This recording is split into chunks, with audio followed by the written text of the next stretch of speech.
Assalamualaikum warahmatullahi wabarakatuh. Perkenalkan, nama saya Pina Handayani, NIM 190121007 dari kelompok 3. Perkenalkan, nama saya Rani Borupurba, NIM 1901210058 dari kelompok 3. Perkenalkan, nama saya Hairunisa dengan NIM 1901210053. Saya dari kelompok 3. Berikut adalah judul materi yang ingin kami presentasikan pada hari ini, yaitu Lembaga Sertifikasi di Indonesia. Langsung saja kita masuk ke bab yang pertama, yaitu Lembaga Sertifikasi di Indonesia. Lembaga Sertifikasi Profesi Teknologi Informasi dan Telekomunikasi Indonesia atau disingkat dengan LSPTIK didirikan pada tanggal 1 Mei tahun 2007 dengan tujuan untuk memenuhi pengakuan tenaga yang kompeten di bidang teknologi informasi dan telekomunikasi. Pembuktian kompetensi yang dilakukan oleh LSPTIK berdasarkan Standar Kompetensi Kerja Nasional Indonesia atau SKKNI yang merupakan rumusan kemampuan seseorang yang mencakup seluruh aspek pengetahuan, keterampilan, keahlian, dan sikap.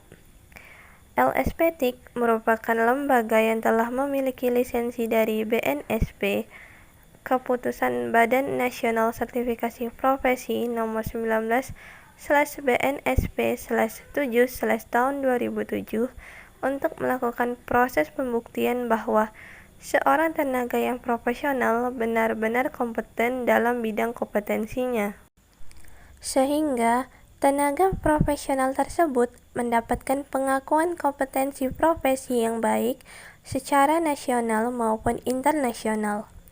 LSPTIK juga beracuan pada standar internasional dengan adanya dukungan standar kompetensi internasional dari Microsoft, Adobe, dan Oracle.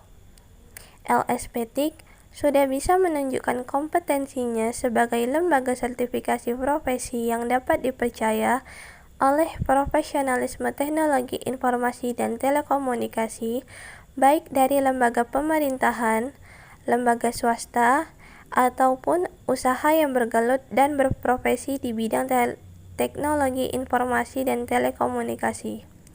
LSPTIK sudah membuktikan kompetensi nasional seperti di beberapa lembaga pemerintahan, BUMN, perusahaan swasta, bahkan para profesional di bidang informasi dan komunikasi secara pribadi akan pentingnya pengakuan kompetensi dari LSPTIK.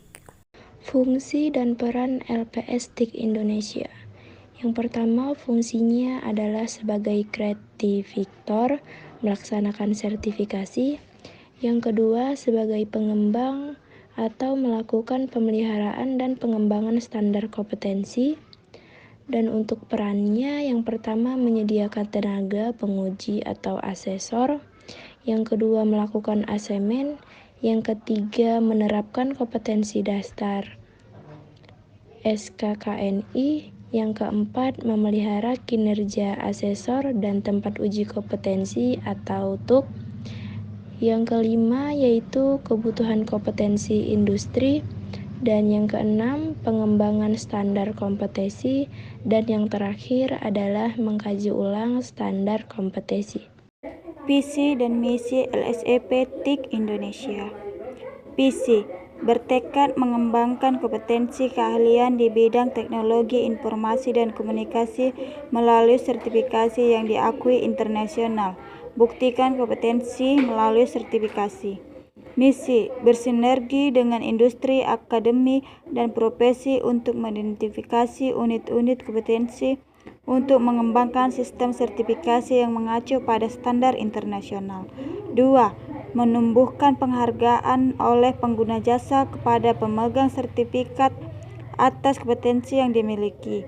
3. Berkolaborasi dengan industri untuk memberikan penghargaan atas efisiensi dan efektivitas kerja para pemegang sertifikat yang telah membantu menciptakan keunggulan komparatif kepada pengguna jasa dan pengembangan di bidang industri teknologi informasi dan telekomunikasi. Berikut adalah contoh bentuk sertifikasi LSP TIC Indonesia. Baiklah, sampai di sini dulu presentasi dari kami. Jika ada salah kata dalam penjelasan materi yang kami presentasikan, kami mohon maaf. Saya akhiri. Sekian dan terima kasih.